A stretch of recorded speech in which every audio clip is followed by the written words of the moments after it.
Live, no, my intro. Hello and welcome to Unexplained Possibilities Podcast. I'm your host, Melvin the Crimson Taurus, and unfortunately, Niema can't be here tonight, and I am not a happy Melvin. Had some tech issues, and I want to just throw something into the wall, but I'll do that later. So, if you guys know that I'm live and you can read, then you know I'm not alone. And this is the last show of the year, so why not go out with a bang? So, normally I have a full on little rhyme time intro, but let's be honest, these two don't need an intro. So, please welcome that Texas witch Bonnie and the Batman of the occult, Kurtis Joseph. The Batman. Love it. What's up, guys? How's it going, Mel? Not good. Not a happy Melvin. I thought I was the Chaos Queen. Yeah. Man, yeah, things are going fun. So, yeah, I am... The horns are somewhat out tonight. We'll just put it that way. But some Mercury and Gatorade. It's part of the alchemy, I think, man. Learn to ride the waves of chaos. It's kind of like surfing. You know what I mean? Improvise and adapt. It's very important. You know, people talk about plans all the time, but I remember watching boxing as a kid, and you always listen to fighters and their plan for specific bouts, specific fights. But as a martial artist, I was always taught, never have a plan. The moment tells you what to do. You know, if you start planning something as chaotic as a street fight, something as violent and as chaotic as that, your plan will not work. And that in and of itself will be another integer towards your loss, because you're thinking about how to now make something work. You just have to act, and it comes out as it needs to. So yeah. And what did Mike Tyson say? Everyone's got a plan till they get punched, something like that. So, right. Yeah. No, I mean that's so true. I mean, yeah. You know, when you try to plan anything, and I'm going to go off and just kind of use. Now, some people are really good planners, and some people, if they don't have it, I think they feel like the world's going to cave in on them. I know people like that. I have family members like it. And I'm one that I do believe there's certain star signs that are more prone to be sticklers for that. Virgos very much, a lot of times they want to have it planned out. Because they're meticulous. But like, okay, planning a vacation, I start stressing out before I get to go. Oh, gotta be at the airport, 2 hours before takeoff, Yeah, get up, get early, get there. But then, like, where we live, it's like you don't know if, like, what was it? A couple of weeks before Christmas. Man, the power could go out. You could have no electricity. How long were we in? And we were just going to like the town Corsicana for to look at furniture or something. We were just going for our own want. But it took us, and it's a 30-minute drive normally. It took us 4 hours, and basically by the time we were getting out of the traffic, because unfortunately someone lost their life. Traffic, was shot. It's known like this. They call that area. It's like if Texas had an Audubon, this would be the area. People are stupid, very stupid in this area. They just do not. It's bad, and but you can't plan that. You can't plan for that. Right. And if anybody had plane tickets, and even if they were going to leave thinking early, that just threw their plans off. Bad. So, are you having fun when you're on that kind of vacation where you're stressed out before you even get there? I guess that's why you buy $25 extra, even though it seems like, well, I really don't want to spend that extra. But do I do for my, for travel forgiveness or whatever it is, in case something happens? Well, I'm one of those people. I'm going to put that extra 25 because I'm going to roll my dice and say there is a 50-50 chance something's going to go wrong. But I'm just like, I am chaotic, and it can work really well in my favor. But then it also has that other side. Yeah, she moves and shit's falling over and breaking. I mean, I've learned to catch it. I do catch it. I do catch it. It's crazy. You're not allowed to come to my house. Yeah, dude. I mean, just to adjust this camera, the whole phone will fall off, hit the floor. Helmets will start falling off the table. Lamps will fall over.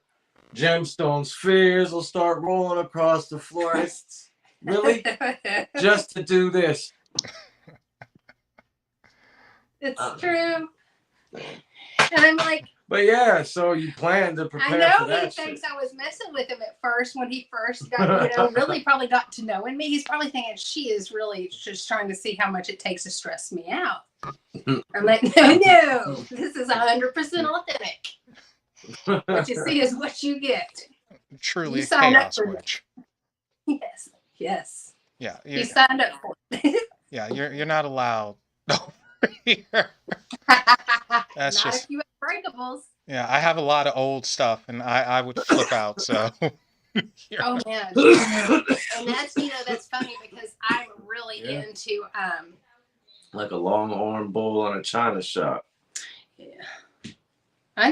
Where did I put those pictures of my? I am into big time into antiques. And I need to show you those ones. I have to show you those one day and post some of them. Those antique, well, I call them antique. They were pictures of my aunt that was a model in the 40s, and she's standing in in front of a World War II plane. It's just some neat. When I was going through cleaning, we did instead of a spring cleaning, we did a winter clean. Mm-hmm. And I went and found a whole bunch of different antiques that I have. We got rid of a bunch of clutter and just stuff. And cleaned up, and the whole space feels better. Everything, I don't know. Everything's been really nice since, once you clean clutter. Once you, get rid of clutter, that really can, especially with magical spaces, it can really help that. Yeah, it's almost like getting rid of that old energy, just like you get rid of dirt. Everything's nice, clean, fresh, new, and you can jump right into it. So I get it. Makes sense to me. So actually, what is a good technique on cleaning your magical space? What's a good way of doing that? What would you say is a good way to clean your magic space, Kurtis? Me, I like to just start, take it apart, wipe it down. I always use water, rinse everything off. I'll be right there, guys. I'm taking my insulin real quick. I will, clean things with water, shine them. I'm real bad, get all the wax off and stuff, and kind of just so I can restart, depending on what I'm doing. Now, Kurtis talks a lot about a working altar. So obviously on a working altar, it's not, if you want it to be pretty. It's not a shrine. It's not to be as pretty, and it's a power sink. Yeah. So it can kind of, I would call it clutter, Yeah. So I guess it depends on what kind of magic you're doing, to be quite honest, as to what kind of cleaning you need to do for each magic space. With Kurtis, and when he does an altar, I feel like, because his altars will look way more cluttered than mine, because mine is more of a shrine. But his cleaning it is really all the preparation. And making sure that each tool's properly cleaned and cleared, and the right intent and energy put into each tool before he uses it. I mean, I do the same. But I mean, of course, Kurtis is very meticulous with that stuff. Sorry, it sounds like beer, but it's not. No, all good. Dr. Pepper is acceptable. That's not beer. I said that's beer. It's not beer. And real quick, hello everyone, Paranormal Witch, Stephanie, Simona, Maeve, Noella, thank you guys for being here. Alexandre, I'm saying your name wrong. Alex, welcome. Thank you guys for coming. Sorry for the tech issues. Someone needs to get slapped, but all good. We're working through it. You crack me up. When you're mad about it, you're mad. Yeah, it'll go away. Anyway, so that's pretty good techniques for cleaning the spaces. And I was thinking about this actually earlier today because I was speaking to someone, and I was telling them that I feel that it's best if you're going to do something magical, spiritual, try to emulate it in a physical way as well, because I see things that's trying to meet it halfway at the very least, just like opportunity. You do whatever type of spell for opportunity. Yeah. And, like, sure, it might knock, but what are we doing with the witch's broomstick here? That's actually I use this. It's used for ritual cleansing a ritual. Okay. As a high priest, we were taught that essentially magic energy, it can create cobwebs and it starts to collect energy. So you will visualize this web and move the broom around the space to essentially collect it, remove it energetically. Then you would sage it. And that's how they would spiritually neutralize the magical space. There's a lot of ways of doing it. I've got a lot more Martian in regard to my methods, like utilizing dragon's blood with sage, something a little more aggressive. Well, so I'm not just neutralizing, but I'm removing energies that are trying to stifle my work. You know what I mean? Well, and nowadays are made, some of them with cinnamon. Where they're already infused with cinnamon scent. More Martian. Yeah, cinnamon's used for prosperity a lot. And it's also good for protection. Yeah, aggressive, painful stuff. I mean, and honestly, if you see real cobwebs, and if they're not there meant to protect you and so forth, it's, there you go. Okay. And we'll keep cobwebs, but there's also times that cobwebs are going to come down. And make room for new. Well, now I'm going to, look around the house, see some cobwebs, clean up a little bit. Yeah. Sorry, I saw something from Maeve that I wanted to go back to. It is reinforcement. Physical strengthens your mental working. Yes.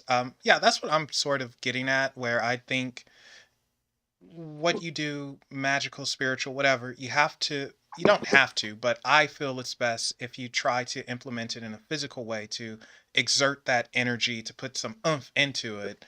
And what I was getting at was with opportunity, like you could do whatever spell you want for it. Yes, it'll knock, but you still have to open the door. You have to put in some form of effort in order to grab that opportunity. Am I somewhat right with saying that?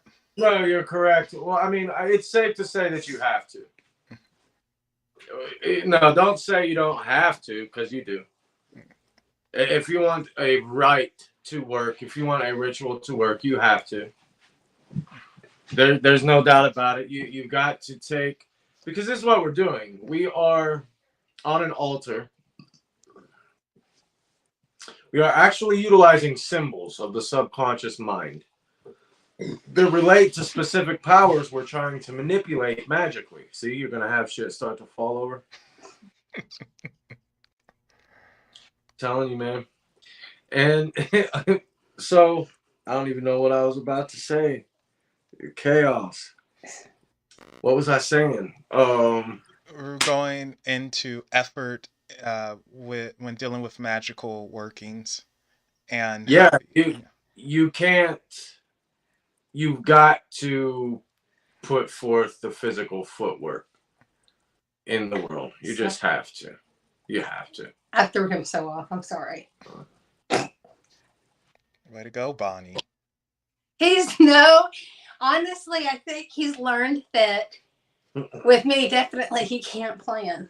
Things just gonna fall over. Shit's gonna be broken. Now, you want to do resin statues, bro? You better get some immortal resin. You'll hear crunch. Sorry. Actually, Fuck, that was a commission. It'll be all right. The other day, my favorite is when I switched the power box off by accident. Oh yeah, that was fun. Yeah. I felt horrible. The power goes out again. Mentioning this, the power goes out. Everything in the house is fried except my printer room. That one, I got a miniature fucking factory working in there. Every machine in the room is going. I got one print that's like 7 days in. This one is a matter of fact. It was almost done. This Dr. Fate helmet. It was almost done. Man, but almost it's for done. Anyway. But it's okay. So all the electricity goes out in the house. I go to the main breaker. Where it's still running back there, his room, it was like protection, grand protection, except for what she turns it off.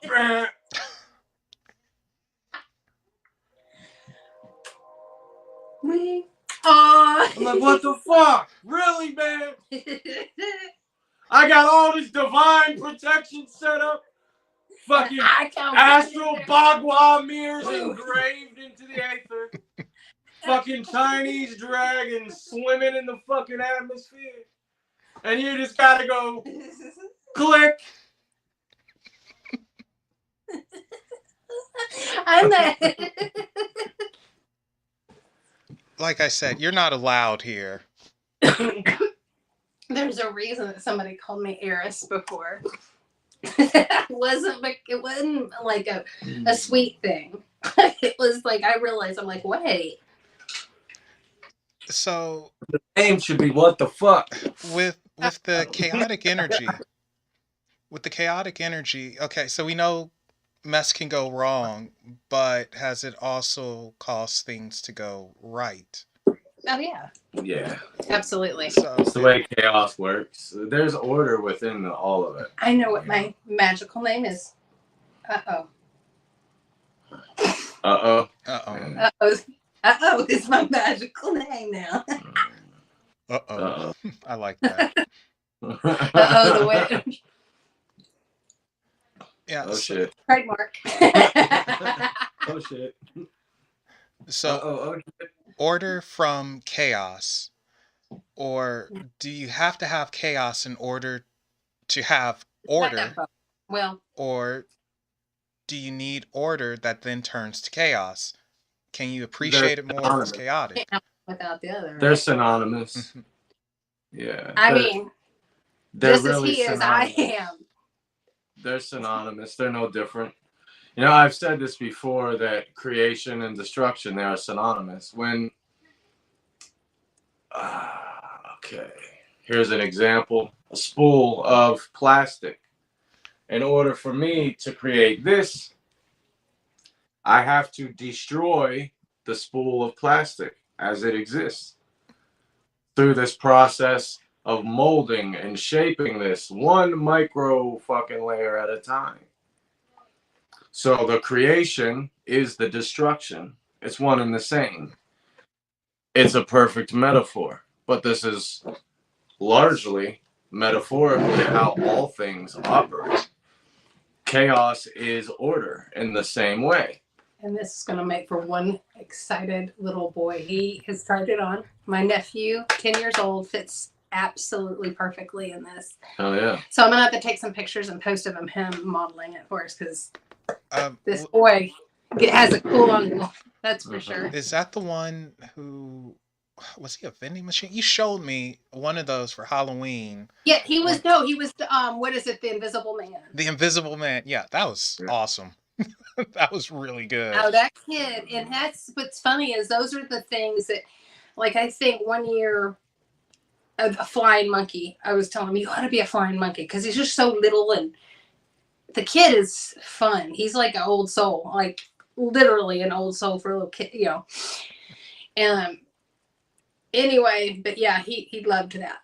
He was so excited about it. We're like, well, let's see yours now because I was excited. He's learning to do the measuring and stuff. The scaling, but I wanted to test the various finishing processes because making this stuff is one thing, but after it comes off the print bed, it's far from done. There's a lot of post-processing work, a lot of sanding. So what I actually did was I painted on photopolymer resin, and I utilized a UV flashlight to cure it. And I did that to essentially close all the layer lines. And I sanded it smooth, repeated it. I could have done it a couple more times to get it perfect, but shit, man, I put on some primer and painted it. It came out pretty goddamn good. It's fucking... This got in my brain so much. And I don't go all the time, but I went today. I'm excited. Like, I got my nails done. And I did a flat matte black. I love it. Anyway, they pull out the little machine to dry my nails and stuff. The UV nails. Yeah, that's and I'm going, that wouldn't give you. I said, that would have one of Kurtis's little fingers done it because, you can put your whole foot in it or your whole hand. It's like some of his little statues would be done in a jiffy with those that they have there. And that's where my brain's going. It's not like with the whole nail salon thing anymore. I was going straight to the 3D resin. Well, yeah, like those UV lights, those same lights will create this shit. One layer at a time. Ooh, which Batman is that based off of? The Arkham games? Game? Yeah, okay. Yeah. Keep that away from me because I'll steal it from you. Yeah, I got a Batwoman or Batgirl too. I just gotta get the cape. I will say she's got a nice bootay.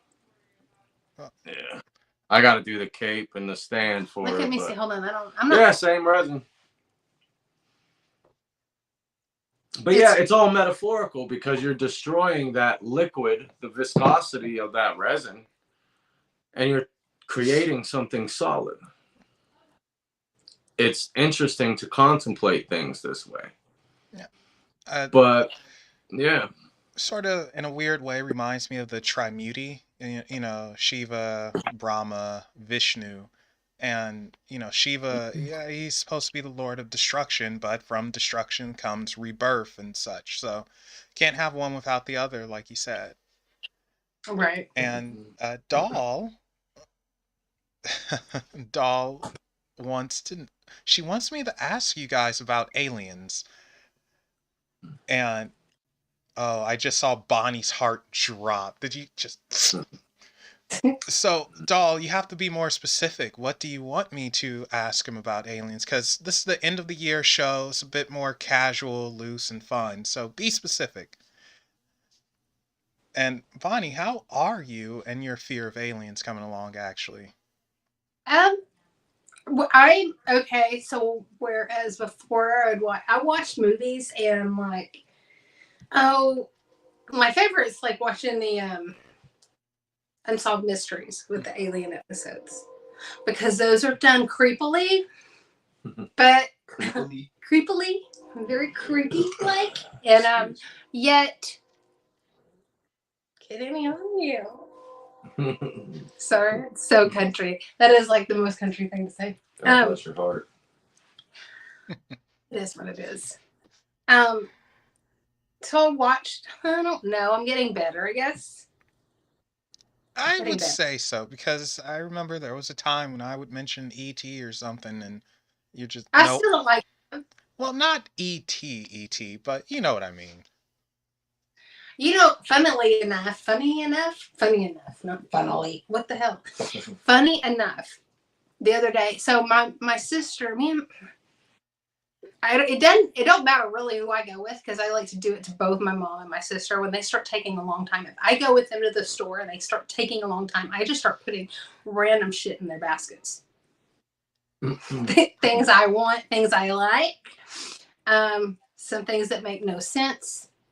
My mom almost bought a Predator pop, a Notorious B.I.G. pop, and this is the thing that's funny. The E.T. characters, like the different versions of E.T. where he's in the little closet, all the different scenes of E.T. There was like a 3-pack. And my sister's like, I kind of like that, though. I'm like, you would. Huh. My sister's Gemini. Well, like Neema. So. Yeah. Man, but see, all the random shit she'll throw in people's carts, she'll sit there and put back at the fucking checkout line. I do normally. She's one of those people that will unload the cart at the checkout line. When you go to the checkout line, you see all that random shit piled up? It's me. That would drive me insane. I couldn't do that. Every time. I didn't the last time. No, I got everything in the basket to prove you a point. And I sweat when I was sweating balls. Only because you were sweating balls. Oh, that would drive me insane. Well, no, see, I want everything. I have the little girl heart where I'm like, woo, everything. And then I'm like, Bonnie, you really need a budget. And then that's in my head, because like when I was little, I was 12 years old and had my first checkbook, and I knew how to balance that boy. And I learned early on that if I wanted this expensive Guess shirt, I was going to, back in the day when it was a Guess, I was going to pay that $35, which was a lot back then. So I learned to be very frugal, and Kurtis is more like, it's just money. Like he wants, and I get it. He does it in that magical sense that I'm learning to not stick my. If I want it, I buy it. I don't want to file myself in because like it is a mental space you put your head in. If you have the mindset of a poor person, you're going to stay poor. Hold on to your money. Hold on to your money, and that creates energy blockage. Once I've started listening to him about that, things have just worked out. Yeah, shit. I will, like I said, I will still try to put a couple. I'm like, I'm only putting 3 things back. God dang it! I used to put the whole basket. Give me a break. But I am getting better. I started to just. I never get shitty about it though. It's one of those things that I see as funny. It's just mildly entertaining. It's nothing that gets under my skin. No. I don't ever let shit bother me. You know what I mean? He's had to learn with me. He used to, I think. I think I was a kid. I know we're all lessons. Even our friendships that we've made through different people in the community, the ones that have been good friendships, the ones that didn't work out. That's the thing. Friends and foe, we've all been a lesson of some sort, or we're part of somebody's lesson. Yeah, what's that quote? I have no friends, I have no enemies, I have only teachers. It was some Greek philosopher. And I like that, because that's a good end of the year kind of mentality. It's because it wasn't Socrates, was it? I don't know. I've heard it before though. Aristotle. I'm sure someone in chat will know, but I certainly I don't know the philosophers. But that's the thing.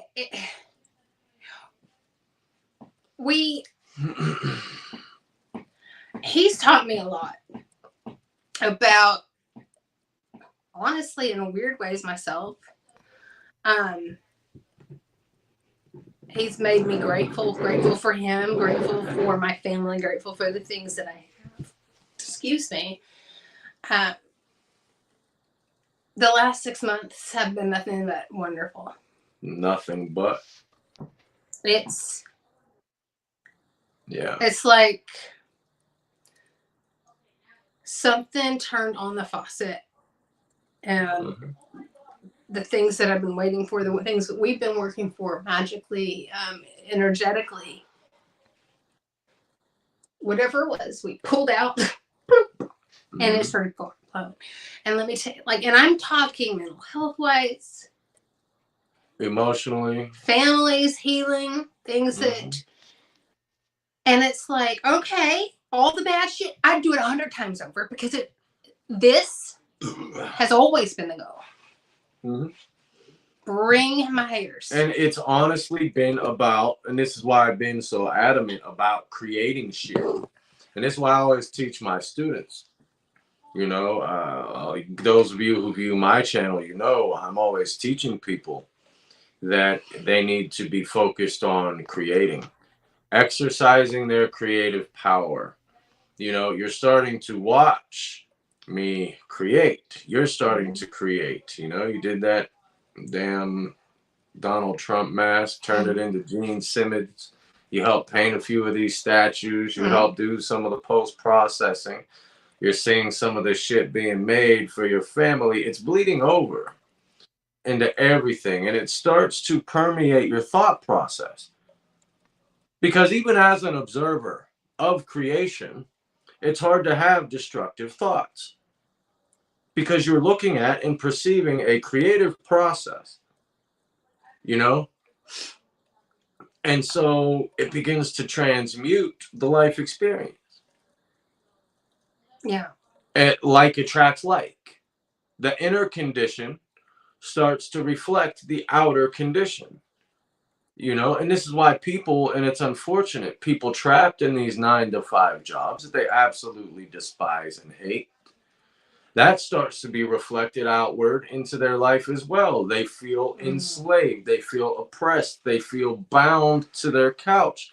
They're always fighting depression, always in a state of help, help, help. There's got to be something else. Help. You'll feel that you're being cursed, and it's not a curse. It is it's an enslavement. Well, it is. It's working that. If there is a way to find a different job, I mean, cursing. Yeah, it's not a witch cursing you. It's the curse of the dross of lower human consciousness. And this is the thing. It's like I have, I was at my job 14 years. 14 and a half. Yeah. And if they were to hand me that job back, beg me to come with a raise, I wouldn't do it. Dude, one day she said, we got into a little bit of a tough. And she said, I wish I could do what you do, motherfucker. You make things so simple. You think it and it happens. I want to just quit this fucking job. And I'm like, and I called your wish is my command. 2 days later. Guess what? I come home and guess what happened? I said, I quit. And it was kind of, I had been and bullied things have been on the way up ever since. I mean, I had put up with this nasty sexual harassment for so many years, and I hated going to work every day. And finally, I'm like, fuck you. And fuck you, and you're horrible. And I went and reported everybody, like I should have, a long time ago. Well, more than once. And just, I didn't cry. And I'm like, I'm cancer. I'll wait for it because it's coming. I know. I've been so happy. It's ridiculous. I cannot believe that a job that can cause so much mental duress. That's what they're for. So if people are out there and you're thinking, honestly, if you can, and if your mental health has been struggling, and you think that your job might be the reason, you find something else. Please, by all means, do. Anybody out there that struggles with that, please try to find something that. What is that? What is what? Is your cat wearing a bell? Yes. Okay. What? I heard her. Can you... That? Mm-hmm. Yeah. Mm-hmm. Oh. I thought it was one of ours getting up in the window. But I'm like, none of ours are wearing bells. Yeah. So I was like really kind of concerned. Like, somebody looking in our window? That's kind of creepy. Yeah, no, it just hurt me messing with her. But that's But yeah. interesting. Yeah, like Kurtis said, your wish is my command. And Ugh. you spoke that into existence. And you know what? And another part, kind of honestly, like going back to the chaos. I mean, for me, that's how chaos magic works best. That's how magic works best. You know, we got into this debate when Malice put on the biker witch. Mm-hmm. He had the biker witch on, and him and who was the young lady that was on? Brooke. Mm-hmm. They were talking about how, you know, ritual and all that shit, it's useless. And I'm like, you know what, guys? I beg to differ. I mean, yeah, you get to a point where you transcend ritual. But see, I got this way by doing years of fucking ritual. But if I want something, I just mold and shape that intent, dude, and I claim it. It's mine. And I get what they were saying. I get what they were saying because, like, for both of us, we'll use my Christmas present. She got me what is the REM pod? The REM pod, yeah, that was cool. Right. So, okay, this is the kind of, you don't have to always go into rituals. I think this is kind of how they meant it. You don't have to set up everything because the minute you grab that sigil that you've made of Belial, it started going on. I sent you a little bit. I think I even posted one on my story on YouTube. I started laughing. I'm like, okay, stop, because I worked when I was with what's the guy? Oh, Scotty? No, Scotty. Pat. You mean Patty? Oh, okay. I've had an experience with the REM pod. You know how scaredy cat Pat can get. Yes. But with the REM pod and Belial, and I love it because he was like, "Oh, can you do it again, Belial?" He's talking to him like it was his homeboy and I'm giggling because I'm like, this dude is so Christian. I'm dying over here because he was. I realized what Belial was doing. He was just like, okay, you know, this is how I get this person's attention. But it was really interesting watching because the REM pod he really did respond to, and I'd been telling Kurtis this. I said, just wait. He pulls out that sigil, touches it in my REM pod while I'm in there. I had had it on just to see if it would work. That's when it started to act. It was like, oh, now I'm working. Wow. Yeah, and I saw the video you sent, and that was something because you weren't touching it, you weren't near it. Just, like, what the heck, man? It's interesting. A lot of times, man, when I'm doing my classes, or even when I'm doing video content, there's spiritual forces that start talking through me, man. I'm just seemingly a fucking pawn. Honestly, a vehicle. And I'm sitting here doing this class and things are getting sort of uppity up passionate, and then I'm hearing this fucking REM pod go off.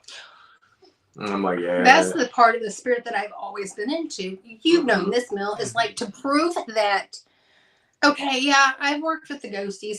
And they will always be fun to me because they all have their own stories. It's not like you can look in, you know, what the Golden Dawn had to say, or the O2O, or all these different sects about each different demon, right? Because everybody's going to have their own version and beliefs and whatnot.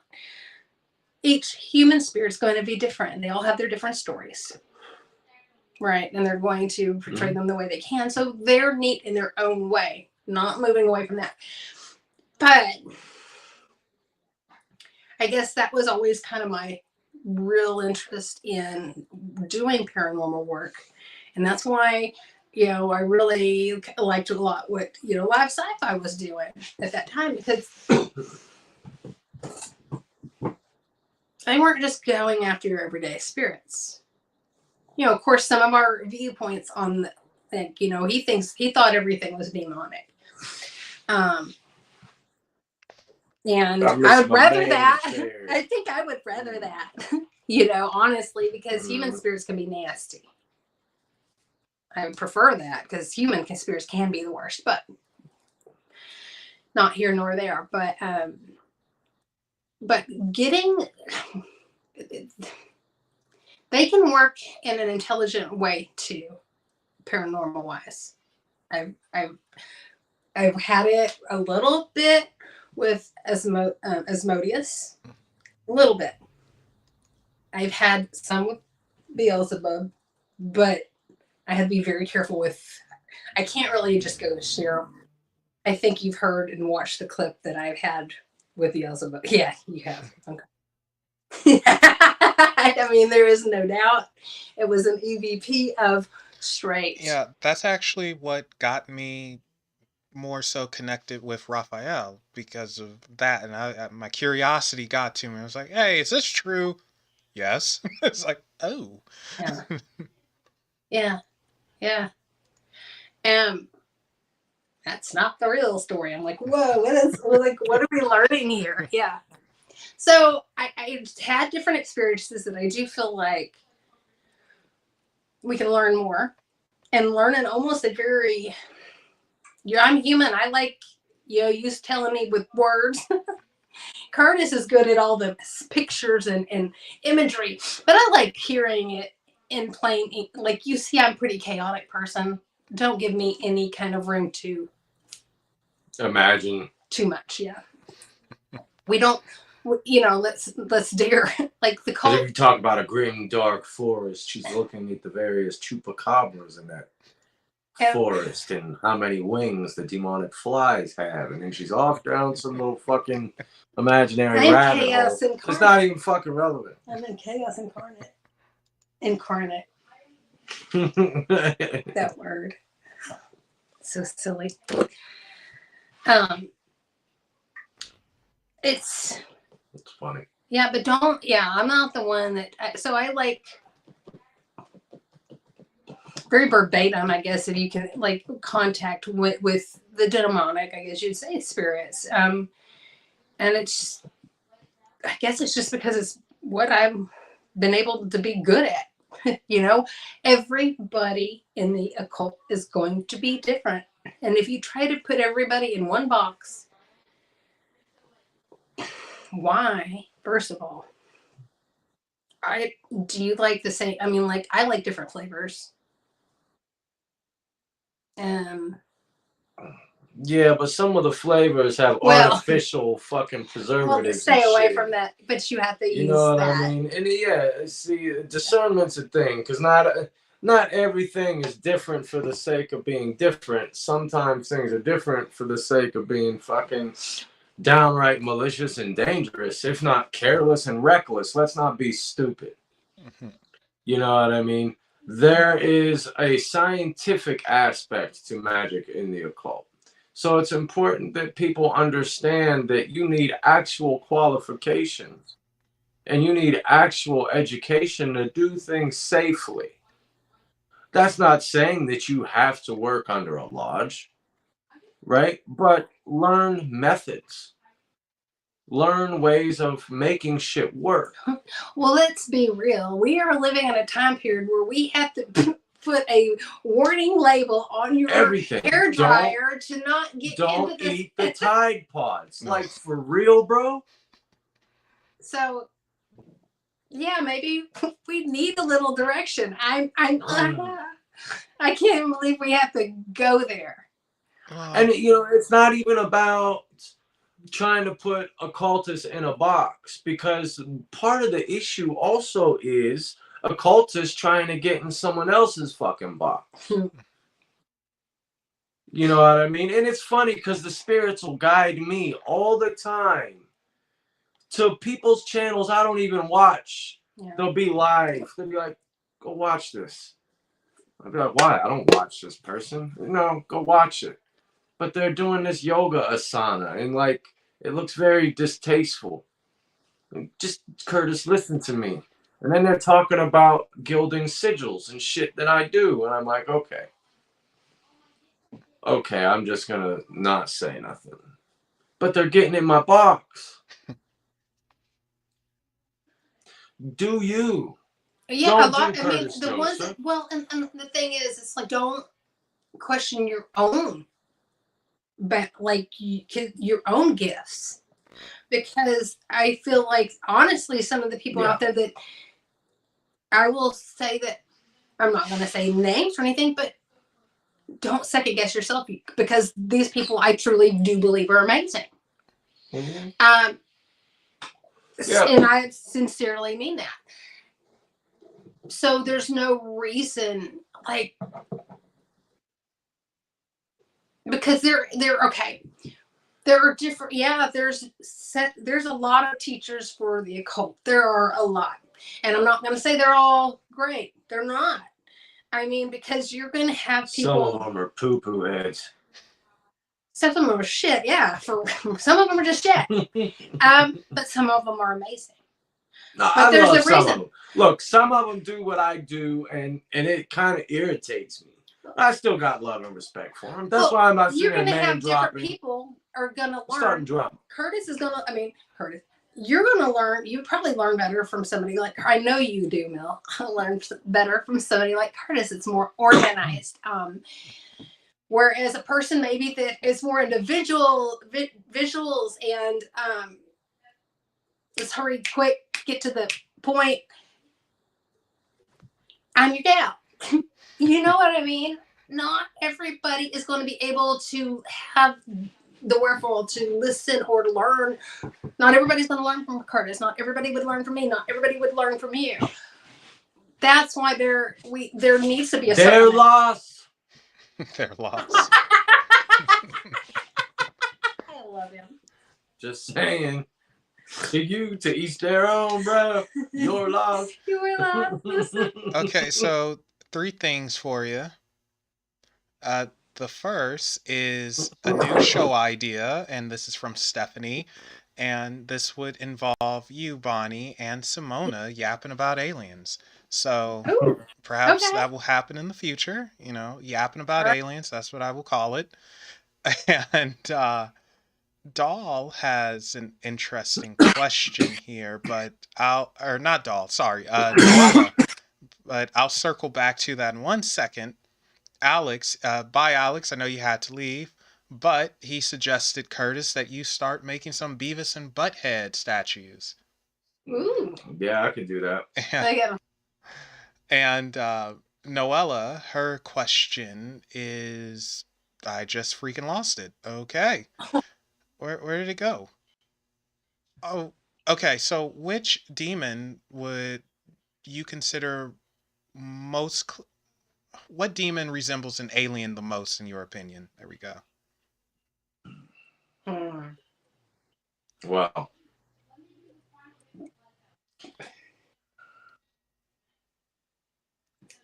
Let me just say this. If you want to ask, like, what demon most resembles the vices, energy, maybe, it would be Aleister Crowley's holy guardian angel, Iwas. Look at illustrations of it. It's a fucking gray alien. But I mean, I think really what the question is, when we're talking about this, ladies and gentlemen, the question really is this. And look, there's people that I've done their work, people like Kenneth Grant, that have essentially alluded to the extraterrestrial nature of the Klepothic forces and the forces that we're calling upon. Even Austin Osman Spare did to a certain extent. But what we're really asking here is, are these spirits? Or are they interdimensional biological beings that we're contacting? That are physical, not necessarily spiritual. They are biological, just not necessarily biological in our 3-dimensional way. Biological in a 5th dimensional sense, or whatever sense they live in. I think I could safely say, I'm going to go out on a limb here, I'm going to say that that's the case. I'm going to say that's the case because we can look at the first creation story, the Enuma Elish. We can look at the Vedas, and we can see extraterrestrial crafts described throughout the entire fucking text. You look at the descriptions of angels and the flaming wheels that they're described as thousands of eyes. These are the lights spinning around the discs. You know what I mean? These are aliens. Well, and they're all aliens. Something just kind of came to me really. I'm looking at the area warning. I've got a sinuses warning, area 51. It's not a coincidence. Shut up. It is a coincidence. No, it is not. He's trying to weird me out, and it's working. I don't believe in coincidence. This is no trespassing. Anyway, I was thinking of my REM pod, and anybody that's listened to him, it's got the real high pitched. I really was looking at it. Now you're gonna mess with me. The REM pod has the high different bells. It's literally bells like and whistles, lights up. And this with Belial, it's like, okay, can you literally it'll talk like I've known him forever. All right, would you stop? Like, because it'll sound real casual. All right, thank you. And I'll be like, can you give me a yes or no? Because with, every time I use it with one of them, Belial's really the only one I've worked with the REM pod yet. But of course, I just got it in yesterday.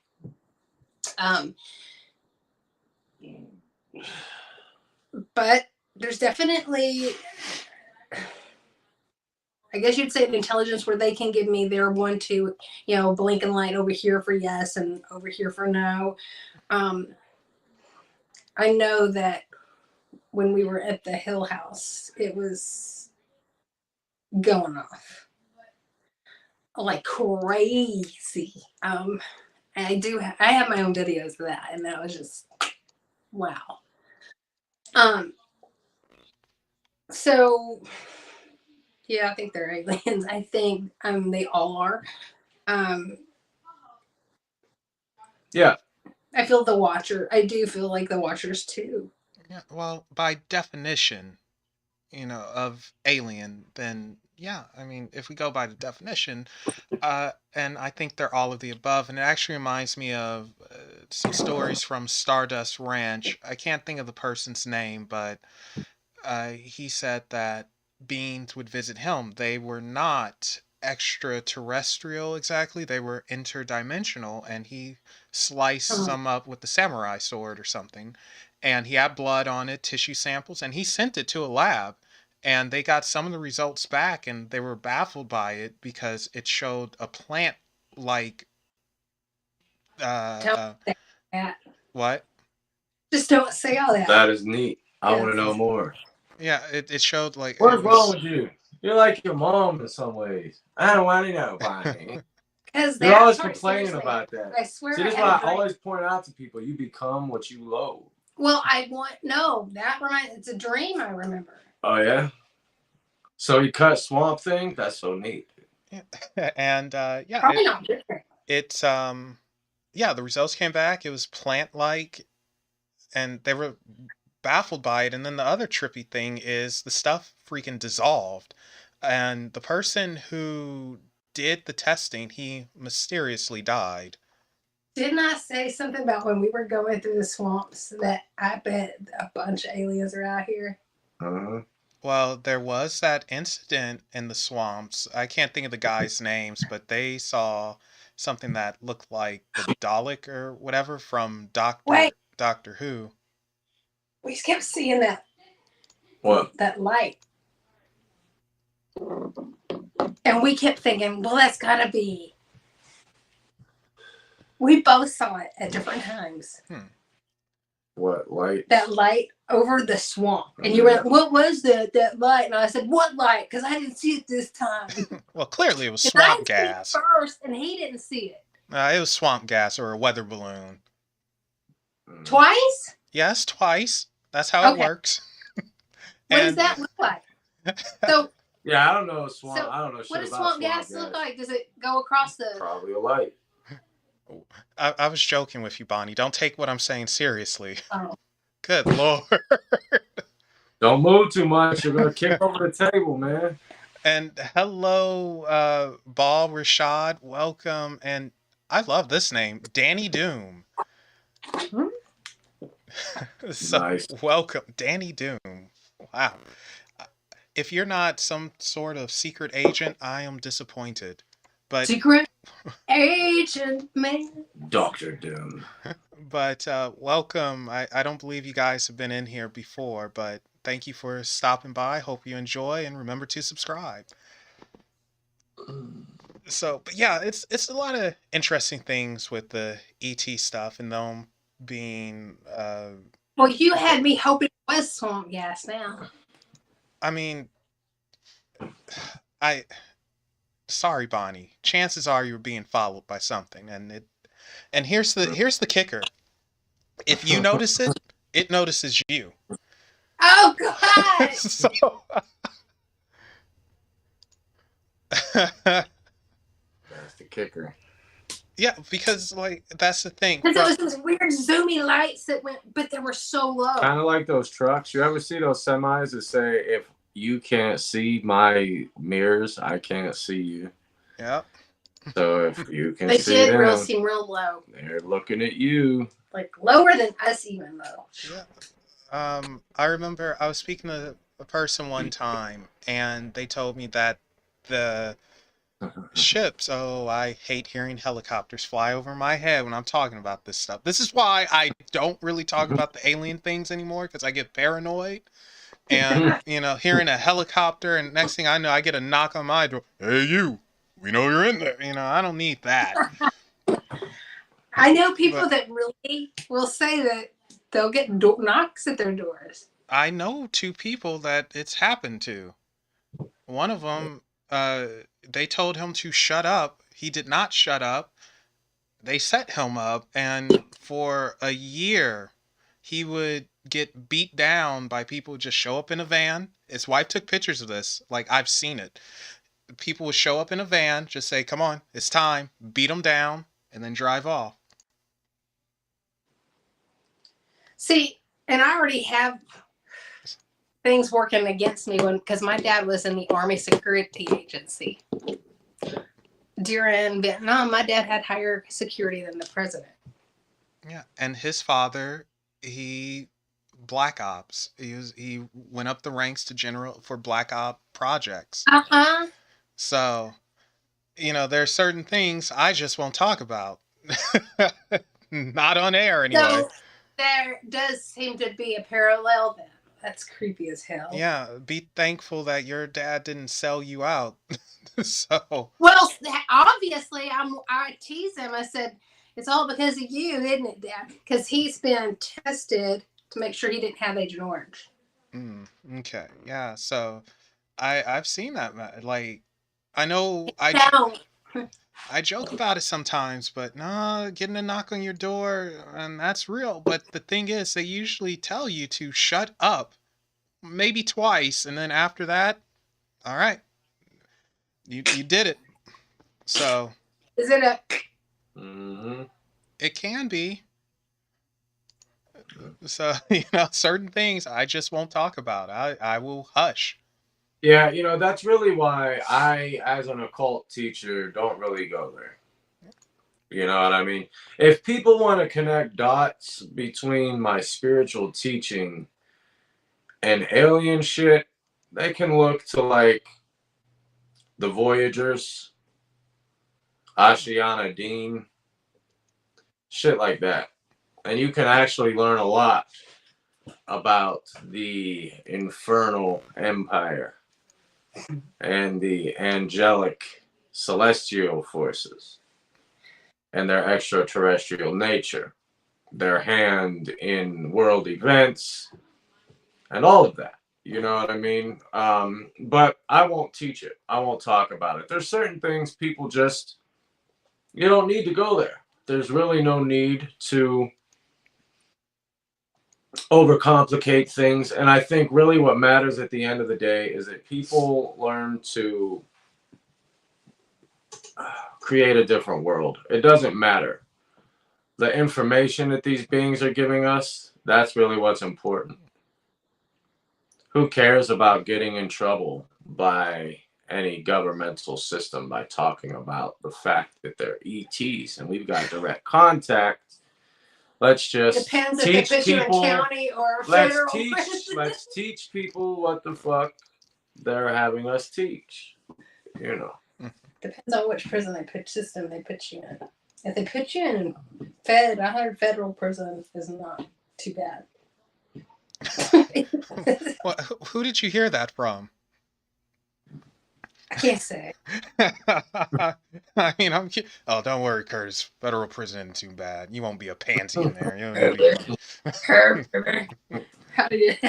This is me after the surgery. Oh my God! I'm kidding. So, Bonnie, paranormal. Oh, hello, Afro Samurai. Always got to do that for him.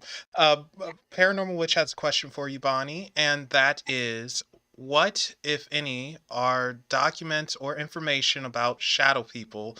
Are they aliens too? Some of them, heck yeah. Not all. There are a lot of shadow people or human spirits that will pretend or try to appear as a shadow person. That'll happen a lot of times. A true shadow person you do not want. I've had one in my house and almost pissed myself. Like, true shadow person. I saw it looked like we had the lights out pitch black and Kurtis was standing in front of me and he would look like that shadow. He would look like something I could touch physically. My hand wouldn't go through. Something like that. I will also always suggest for a person to act like they do not see it. Okay? You respond, they respond. And they will fuck. They're all fucking dangerous. They will fuck. Here's the thing. Here's what's bad about shadow people. There's different entities that resemble. They emanate the same image of a humanoid shadow. Mm-hmm. Like, one thing you don't want to fuck with is a wraith. That's what this is. Wraith will fucking kill you and your entire family. Slow. Through disease, cellular degeneration, vamping your life force, maliciously scratching you in the middle of the night, physical, biting you. It's fucking gross. Well, and I know Melvin knows a lot of these demons that you know, you get these paranormal investigators encountering demons. It's actually wraiths. And they're horrid because, like, I remember I told you, Mel, that I was trying to ignore it, but I knew it was in the room with me. So I laid on my stomach, had my eyes closed. I was just really learning and starting to work with my abilities. And this was trying to get me to show fear. And especially at first, when you're first, it was a lot harder to remain calm because I could feel and my hair fluttered. It moved. I could feel whatever. It breathed on the back of my neck. And I'm going, oh my fucking God, I'm not supposed to react. Because if I reacted, let me tell you, the tormenting that it was trying to do, it would have kept, if it knew that it could scare me, it would not have left. I would have had so much trouble getting rid of it. It stayed for a couple of weeks and it was gone.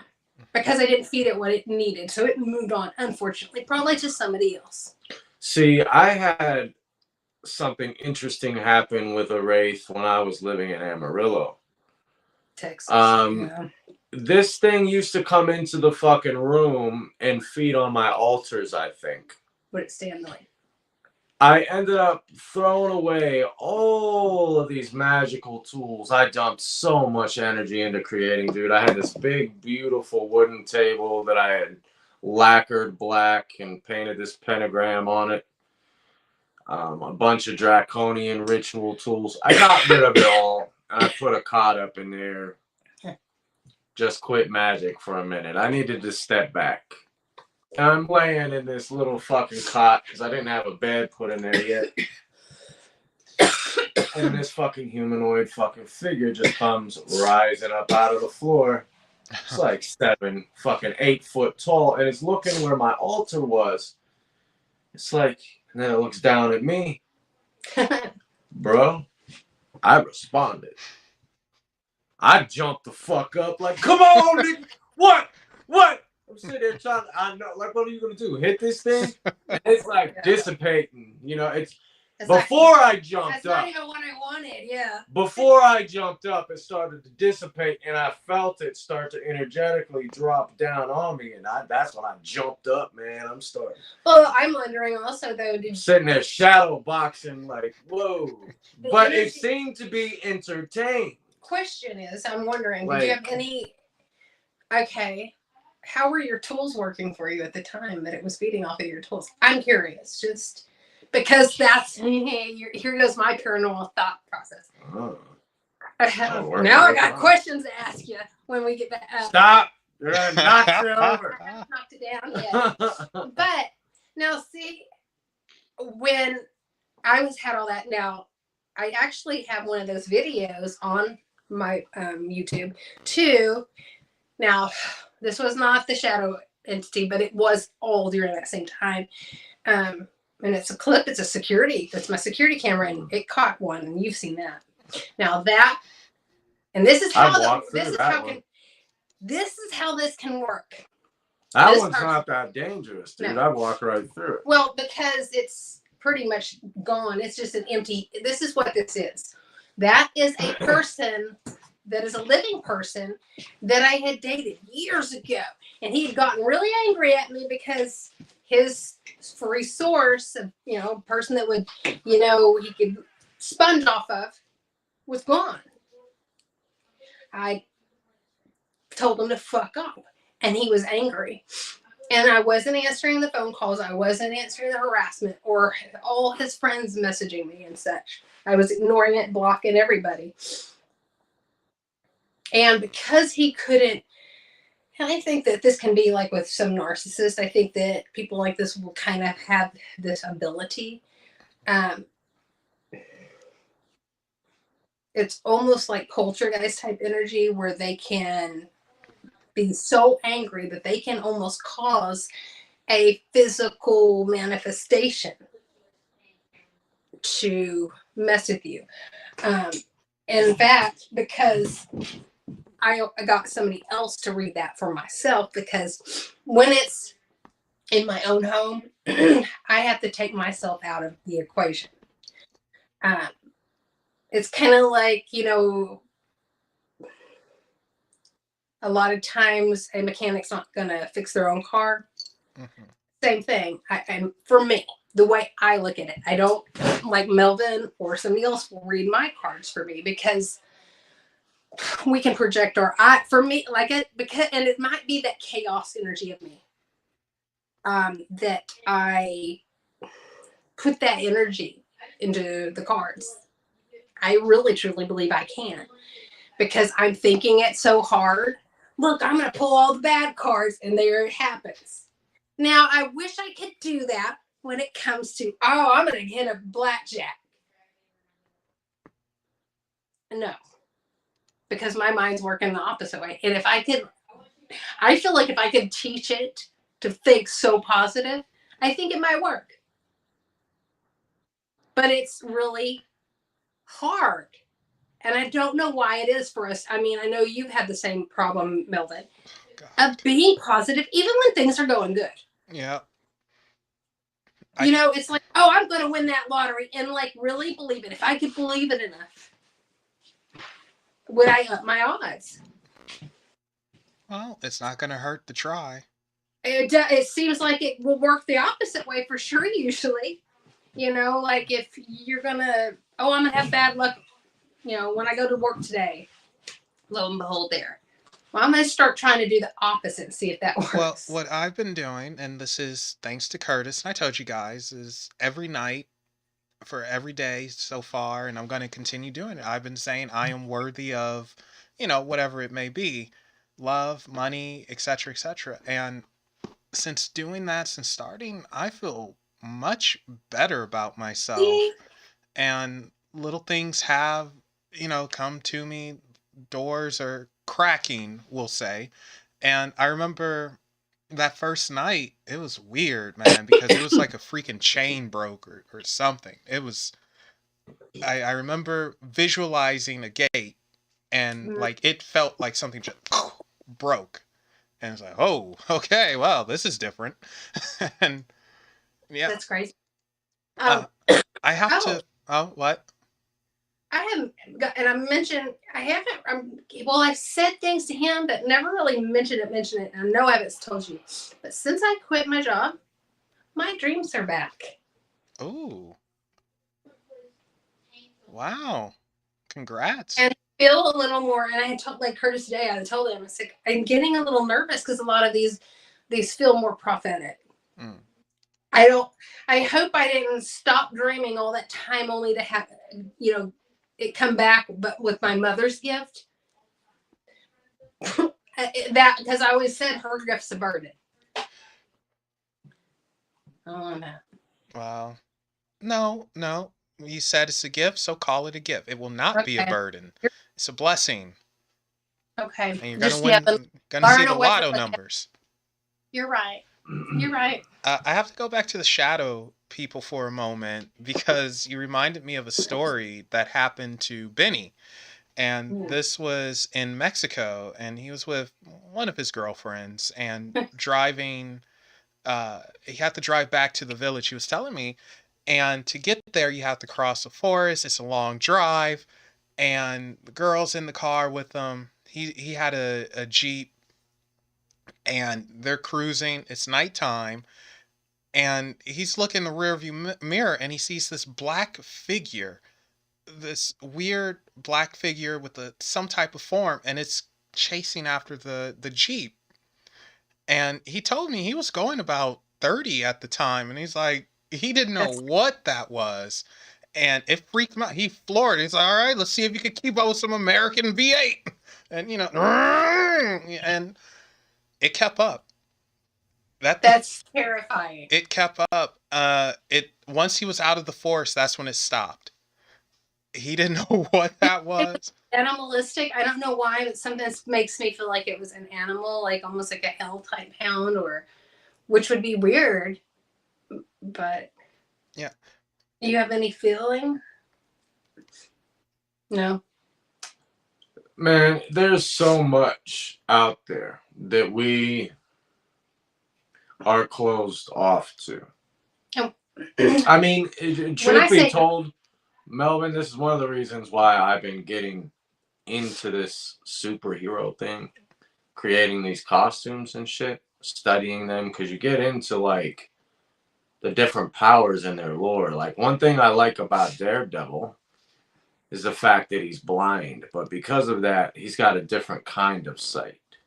He sees reality in an actually more effective way, a more efficient way. He's not limited by human sight. So I can sit here and I hear about these sorts of stories, and it makes me realize how blind we truly are, because we're all relying on our physical eyes. We're blind to so much. There's shit out there that we have no clue about, but it does seem more animalistic. Like there was something about that forest I'm feeling that did not want him there. And it's almost like something like protecting something bigger. Right. And what I keep seeing is that the guy from Neverending Story, Gamork, the wolf. Yes. Yeah. Gamork, I think is how you say it. That's what I see. So that's what I feel like it was an animal. I wouldn't want it. I had one thing chase me, but it was when, and I told you about this. This is when I went with I think Patrick was there too, but it was when I went to San Francisco, the graveyard at night. Oh, yes. Him and I was trailing behind. Well, I heard something and felt something come running up, and you could hear it. Felt like somebody running up behind you. Well, you would have thought I thought I was like practicing your shit, because hearing that come up running behind me, I just took off like I'd been, and I was smoking at the time, and I took off like a fucking sprinter, man. And you know, when somebody starts running, especially at night in a graveyard, do you know that everybody has a chain reaction? Like hearing gunshots in the hood. It is. I ran. Patrick ran. Everybody's running. We're like, why are we running? I said, because something ran up behind me, y'all. I'm leaving. And so I will say that that shit was scary, because when you hear it was like but it was felt like human kind of at first. So that's why I'm going, no.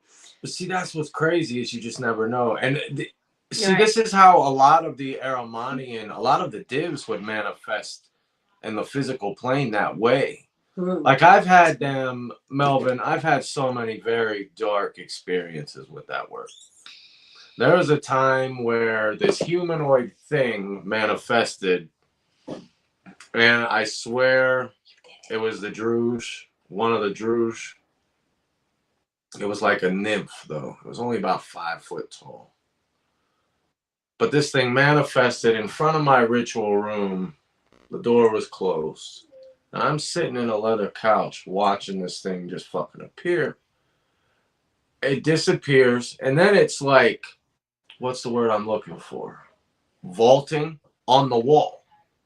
Like vaulting on the wall towards me. It disappears, and then there's this gust of wind. Just hits me on the couch. I'm like, what the fuck? What the fuck? But it was a shadow being. You know, but a lot of dark, lower vibrational energies will manifest this way. And I'm telling you, man, normally when they do, it's nothing pleasant. Well, I know. And if it is going to help you, it's because you yourself are not pleasant. And me, myself, during that time, I was not pleasant. I'm going to tell you right now. Because of the environment that I was in, the abusive relationships that I was in, if you crossed me, that was it. It's crazy. There's no turning back. You just didn't do that. You know, I was in a dark place. It's interesting. So if you start seeing that shit, you need to check yourself. Right. You deserve it. Because, like, I know. You got to check yourself. King Paimon actually did somebody, I'll tell you later, the same way. And they admittedly, well, they were very much disrespecting.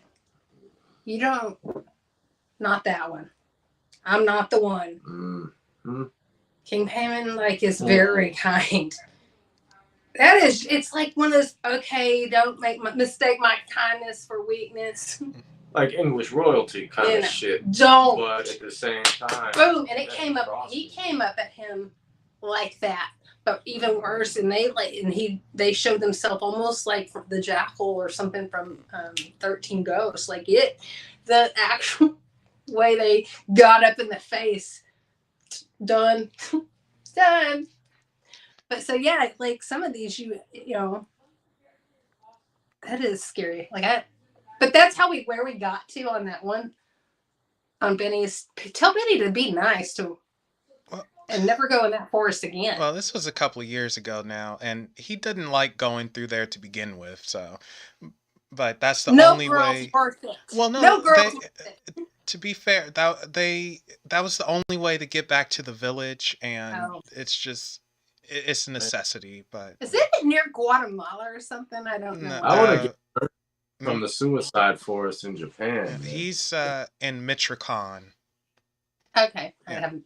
And you know, I'm not sure if I ever shared this on Unexplained or not. I probably did at some point, but I did see something one time, which, you know, for me, that's like, what? Yeah. And I was in this room, but I was on the other side, and I was, I don't know, I was probably watching some boxing or something, and I remember seeing a very, very, very bright silvery ball. It was like a little disco ball, and it looked like camera flashes going off all at once. And most intense thing I've ever seen, but it was like this big. It was like a small disco ball. You know, I saw that before. Huh? and like it was there for like 2 seconds, and then it looked like it popped or something, like a bubble, and then it was gone. And I was like, "What the heck was that?" Pearl. Maybe, I don't know. I mean, I don't know, but that was.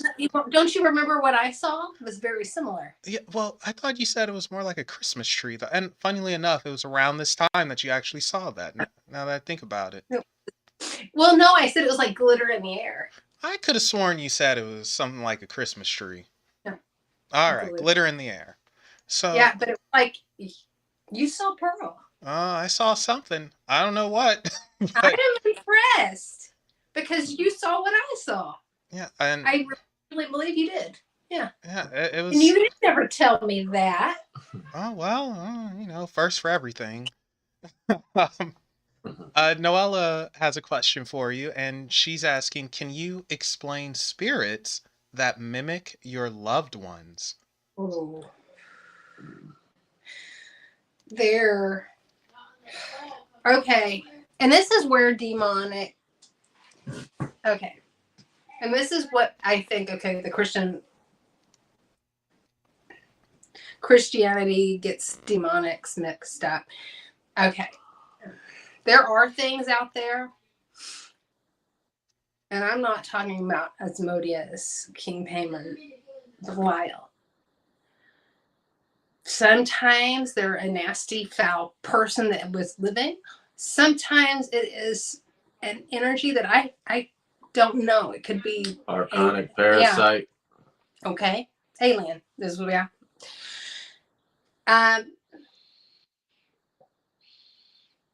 These will feed on people that mourn, people that have, I would say, people that have had a lot of loss in their lives. My son, we have to, that's something I have to protect him for. As I was myself as a child, I think anybody that has mediumship abilities, they're definitely going to know death very young. Because okay, the boy's dad, I remember he was in his 20s and the phone had rang and all I know is he was crying and I'd never seen him cry. I'm like, what's going on? What happened? And he's like, my grandma died. Or I think it was his grandpa at that time. Yeah, it was his grandpa because his grandma lived in. Anyway, he was done, just devastated. He'd never dealt with death, and we were in our late 20s. And I'm like, and I was more like, you've never, this is your first? And I didn't mean it in a sick way. I couldn't believe that how'd you get so old and never have to go through this 100 times? But honestly, for a lot of people, that is very normal. A lot of people don't deal with death like I had, but for me, it was very normal. But anybody that has the ones that will pretend to be a family member, they're trying to feed off you. They're vampiric in a sense of some way.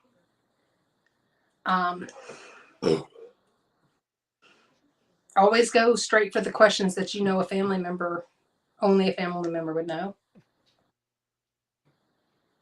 That's the best way. Because they will not have the knowledge. This is my best advice because it's going to be hard, but if you've dealt with a lot of loss, it could be something just trying to feed. Unfortunately. How do you get rid of something that is vampiric and trying to suck your energy or whatever, feed off of you? Sage, salt, and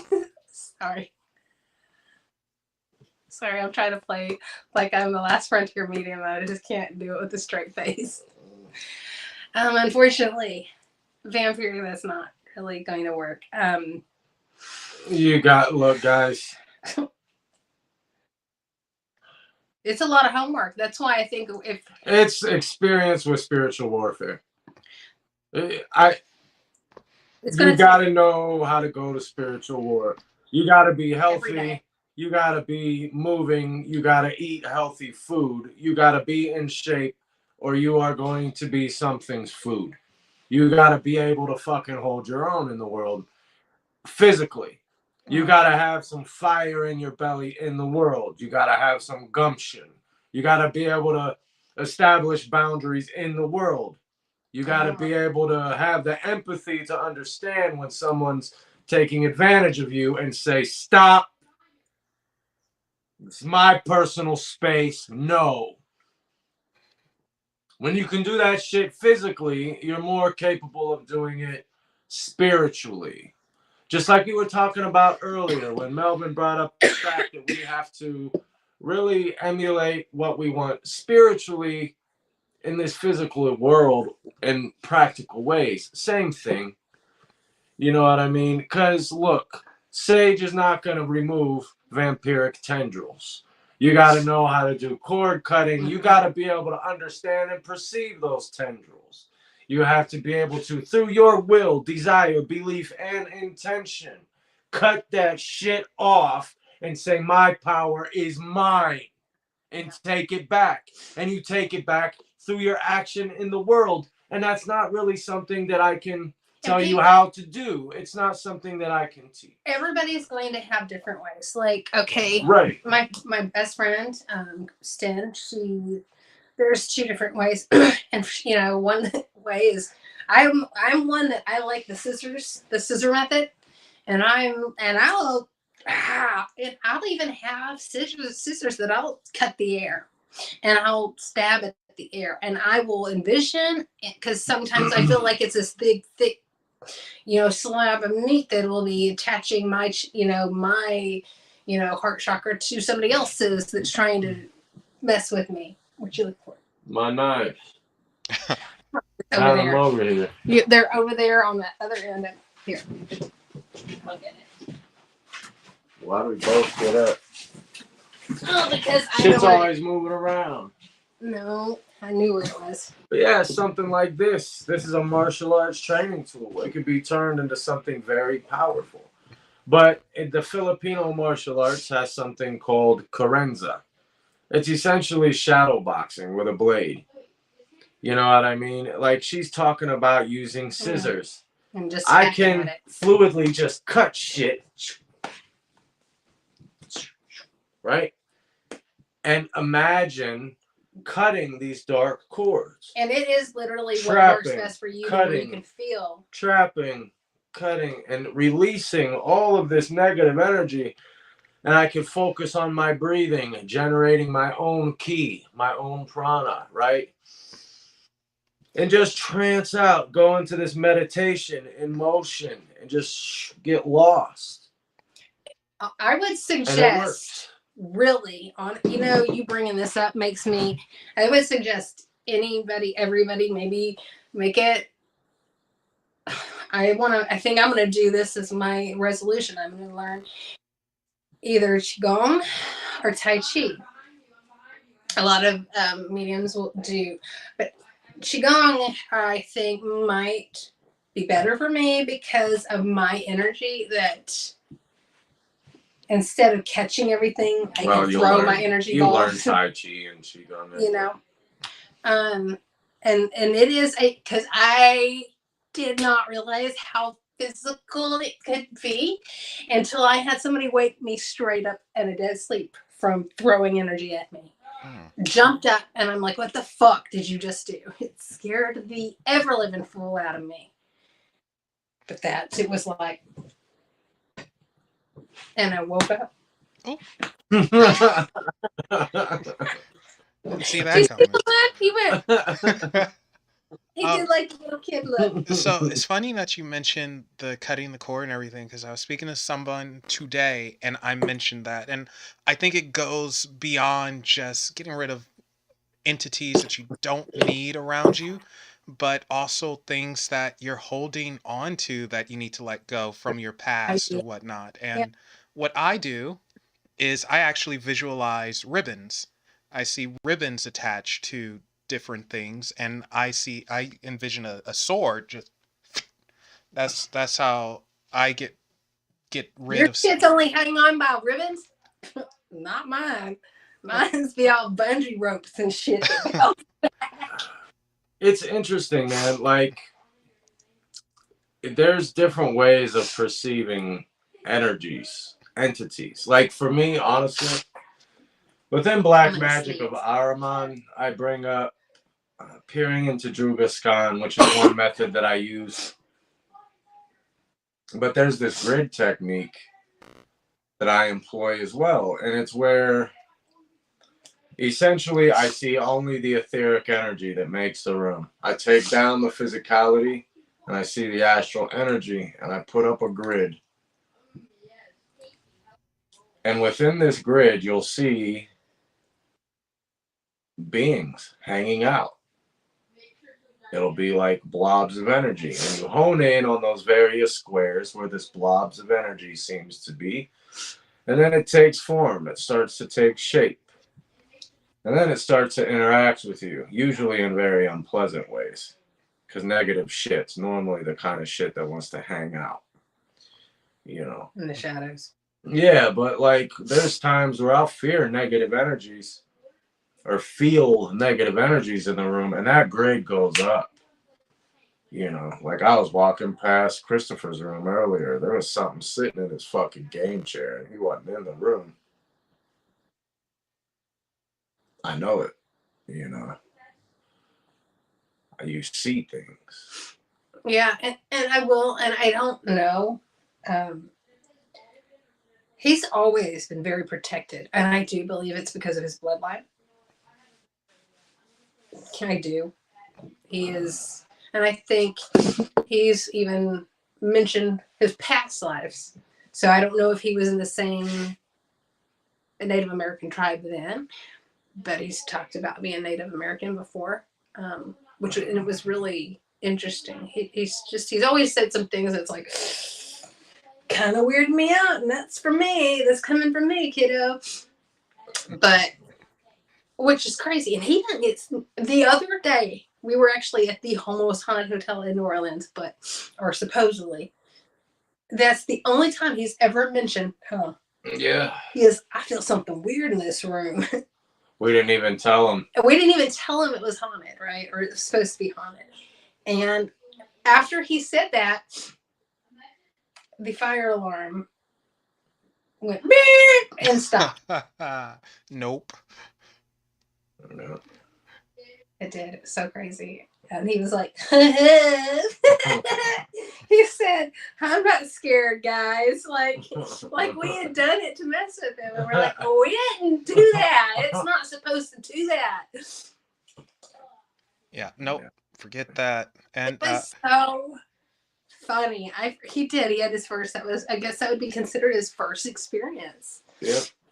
And hello, Malice. Welcome. Hey, Malice. Noella is requesting you, Kurtis, yell something at Malice. What's up, Malice? Yell at Malice. Yell something at Malice. Why? I don't know. What do you yell? No. I think just hello. Yeah. What's up, bro? So, no. There we go. Like, very weird request. So I don't know. It's what's that? No, but I think that well, I told you a couple of things that happened that were just random as hell there. Yeah. How do you get shat on at night? Yeah, bird shat on out of the middle of it. I was like, it's good luck. Don't worry. And I said, but think of the odds. That's why it's good luck. Yeah, I've heard that it was good luck too. So if you get shit on by a bird, you could win the lotto. Did you play the lotto? I have not. Actually, I need to play the lotto. It's over 600 million right now over here. Dang. Yeah, I want to start giving myself a lottery allowance. Can't win it. Don't play it. Yeah, I don't think I've ever shared this story publicly, but when I was born, my mom told my grandmother, play the numbers of his birthday. And it was like, no, you need to do this. Just please go play it.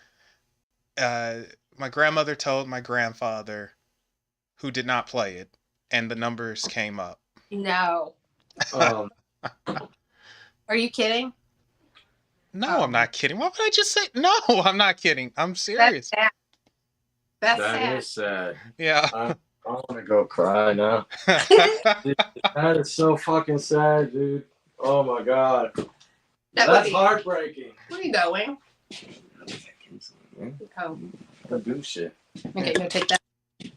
Yeah, so every now and then I will just get a ticket and I'll just play my numbers. So it's like, well, surely it'll come across. That is crazy, though. I mean, because like the odds, I keep swearing I see somebody walking past because we've been talking about it now. Yeah, I'm thinking that was probably a sign of things to come for me. Close, but no cigar. So, Oh. Unfortunately, Yeah. Oh no. Yeah. It does kind of seem like the story of my life, for you. Yeah. So, you remember those State Farm commercials? Like with the do you remember the State Farm commercials where it's like, here's $1, come on, can you get it? Yeah, do almost had it. Yeah, almost. That's what it feels like, and it's like, man, I don't. Someone has to get punched in the face for this. So your theme song is womp womp womp. That or The Price is Right. So, yeah, it's that was classic. What a slap to the face. There. That is interesting, though. Why can't psychics, mediums, tarot readers, whatever, divination, why can't it predict material gain? The gift is not for ourselves. I don't know. I guess it's supposed to be selfless in a way. That's all. I don't. Kurtis, what is the good? I want a good answer to that. Why can't psychics or anything predict their own? Because, I don't think that it's merely that we're not supposed to gain from ourselves, because I think we're supposed to learn. Everything we learn is gain. So I'd be kind of like that. I don't know. What's the question? That why we can't guess our own lottery numbers, or why can't we go pick the scratch offs that's going to give us the most money? Okay, let's think about this, guys. The lottery depends on and works upon the fact. It is predicated on the fact that you don't know the fucking numbers. So when you come to know the lottery numbers, those numbers change. Because it's just forever changing. Yeah. And this is the interesting thing about divination, honestly. People are so obsessed with tarot, things like that, wanting to know their future, wanting to know their fate. But nothing is set in stone. Yeah. Fate is predicated on the fact that we don't know. Well, and so when we come to know, this begins to change our fate. You know what I mean? It's important to be now. I am not one of these occultists that teaches mainstream occult ideology. That what I teach is actually very much harmonious and universal. It encompasses and embodies all ways of thought for that reason. But yeah, it's and okay, the odds and okay, let's think of it this way. The other day when we were on our trip, as chaotic as it was at points, everything worked out as it was supposed to. Fun. Like, she was like, what are we gonna do? Because, dude, I let me tell this story. We went and traveled through 7 of the 50 United States in like 4 days. Had a blast. But there was some fucking obstacles along the way. You know what I'm saying? We'll just say that. There was just some obstacles, right? So we get to New Orleans. And we're like, okay. That's on the way back. It's on the way back. We're going to take a detour, hit up New Orleans, avoid this winter storm. Check out That's some voodoo dolls. Check out some voodoo dolls and shit. Maybe go get some graveyard dirt from Marie Laveau's graveyard. Buy some soil from her. You know, whatever. We get there, and she decides she's just going to park at some random fucking parking garage. Like, fuck it. We're in New Orleans. I just want to get out of this fucking car. I'm like, Bonnie. I did. We got all these fucking bags. We got all these fucking bags in the car, girl. And you're not going to be able to find this thing to carry all these fucking bags back. I'm not going to carry all these bags to the hotel either. She's like, well, I'll do it myself then. Fine. And I did. You know, no, you didn't. I did. No. We walked around, bro, for 45 minutes to go to this fucking hotel. Then we wake up in the morning. Okay, we gotta get up, get on the road. We wake up, and sure enough, I'm just waiting for the fact that we aren't going to be able to find the car. We walk around for hours trying to find a parking garage. You want to know how cruel fate was to her? We found a Kia Soul and another fucking parking garage. It looked just like her. It was just a slap in our face. And I'm seeing this entire time, I'm sitting here carrying all this fucking luggage, not saying I told you so. He was mad. She's like, you're mad at me, aren't you? Like, no. No, I wasn't mad. You said it's not going to help. No, I wasn't mad.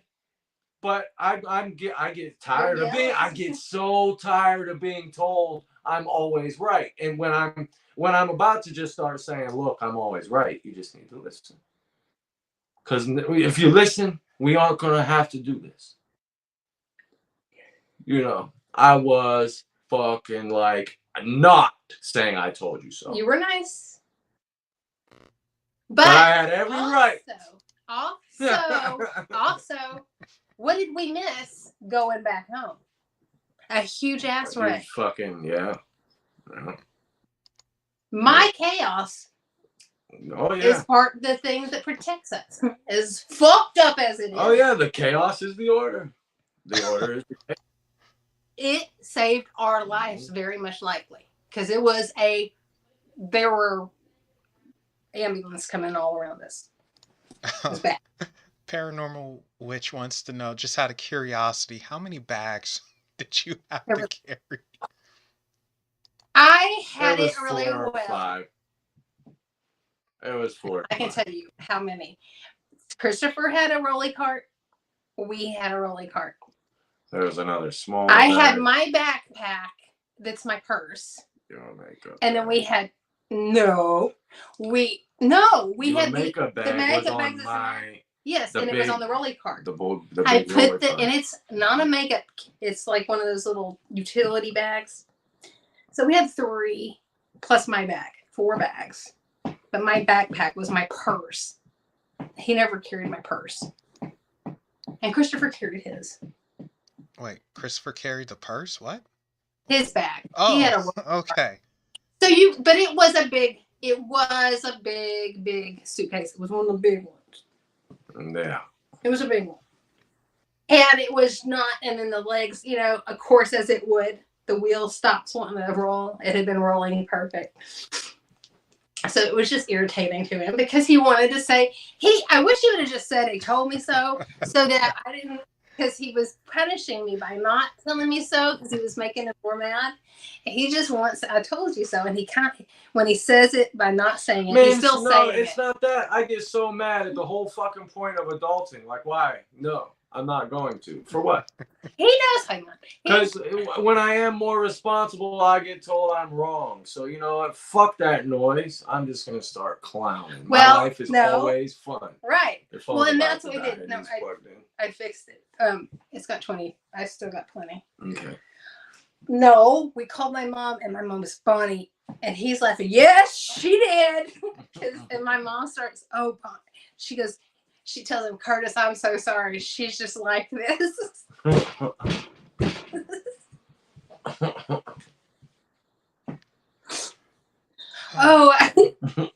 Again, it can't take you anywhere. No. You're gonna have to put one of those trackers in the car that beeps or something, or GPS. Yes. Well, see, bro, the thing is, she said, no, the app I have is going to tell us exactly where the car is parked. I'm like, no, it ain't. It didn't last time. This shit ain't going to work. Watch. And my mom goes. She was zooted, too. She had, like. No, I was sick. Like, out there.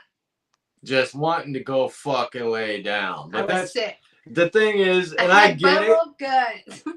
I get it. You just want out of the car, but that's the whole point. Like, you're not going to get to go lay down this way. This is really going to slow things down. It's like, but where do you puke when you got to puke in New Orleans? There's no puke places. None. It's been a few years since I've been to New Orleans, so I can't help you out there. I'm sure there's a trash can somewhere, though. Really? No trash can? I would have had to find them. They weren't shaped like Texas trash cans. You know what? I think this is a good place to end it. You know what, Bonnie? You have homework that's due tomorrow, and did you do it? He's helping me. It's not gonna. That did not answer my question. We will have it done. No, I have to do her homework for her. I already asked her. I get fucking bullied.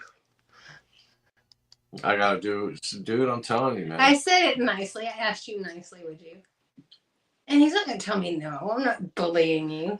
Quit acting like you're being beat up. So, for those who don't know, it will most likely be up in January, but I asked Bonnie to do a Tell Me About necromancy. At first, I was going to do it, but then I was like, why am I going to do this? I don't speak to spirits, so let's get somebody who actually goes out and does that. So, I gave her the homework on the 20th. Curtis is going to help me with it because he words better than I word. Well, the thing is, necromancy is actually a blanket term for the dark arts. A lot of people would like to say it's specific to speaking with the dead, but it actually isn't. Ooh. It's not.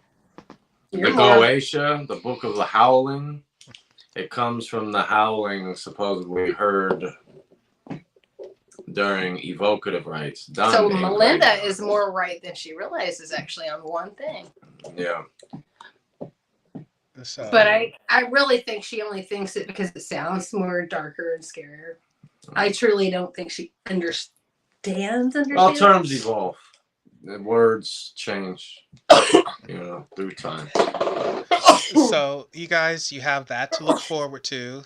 And if you haven't, be sure to check out my series that I started back up, which teaches you a little teeny bit about tarot, the basics anyway, in a fun story-like way. And that is The Fool's Journey. A new episode of that went up a couple of days ago. And also, if you guys haven't done so yet, be sure to check out my book, So Strange Times, Volume 1. Yes, I wrote a book. And I'm happy that I did so.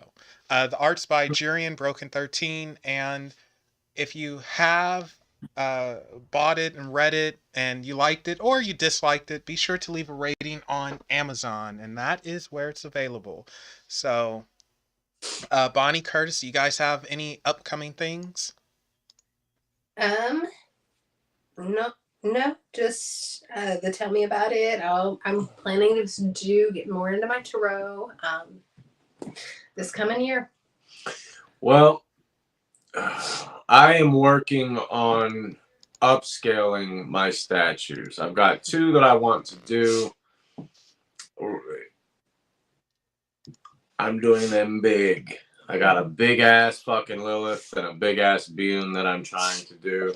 I went ahead and stopped them on the print bed though because the supports were just going to be impossible to remove. But I'm trying to perfect that process because I know I can do it. I'm getting better and better at this shit. You know what I mean? So I'm kind of pushing myself in that direction. Because what I'd like to start doing this year is offering these one-of-a-kind pieces, not really to sell the statues, but to sell rituals that will seat the spirit in the statue to work with and guide specific people. So yeah, really what I'm looking to do is create magical rituals where people will receive these beautiful works of art as spirit vessels, you know, as simple parts of a ritual rather than being just something being bought, a piece of art, you know. So that's going to be a big project for me this year. Hopefully within the next couple months, I'll have that process dialed in and nailed down. I'm excited about that. Right. Yeah. Right on. I'm excited to see what comes from it. So, you know, I enjoy seeing your work. I love it. It's fun, dude. We have a blast doing it. This house is just getting filled with a bunch of random shit. And it's like, oh my God, I got to figure out how to start like building shelves to display some of it. You know, you don't want to make no boring shelves. I don't mind. We're gonna have to, because we gotta, you know, I got different shit that I want to do. I've got an entire shelf I want to dedicate to Daredevil now, because I'm starting to look into his lore, and he's really fucking cool. He's a cool hero I kind of looked over in the past as a kid, you know. Yeah, he's kind of, and it's fun. Crossover. Yeah, it's fun to be an adult and to look into this shit, and to have fun doing it. Look, guys, we were talking about manifestation.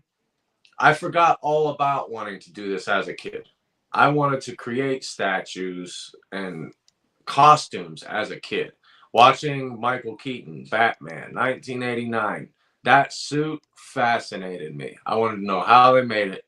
I wanted to be able to do shit like that. I'm doing it now. And I realized that my desire was the magic that makes it possible now. And the secret was forgetting about it, focusing on other things. Here I am. Yay. Right on. Okay, guys. So remember to look in the description, check out Curtis Joseph's YouTube channel, check out Bonnie's YouTube channel, Instagram, all that stuff. All their links are in the description below. And while at it, be sure to check out Unexplained Possibilities on Facebook, Twitter, Reddit, and Instagram. And with that said, remember, guys, there are things that go bump in the night. Go ahead and tell them Happy New Year. Bye, everybody.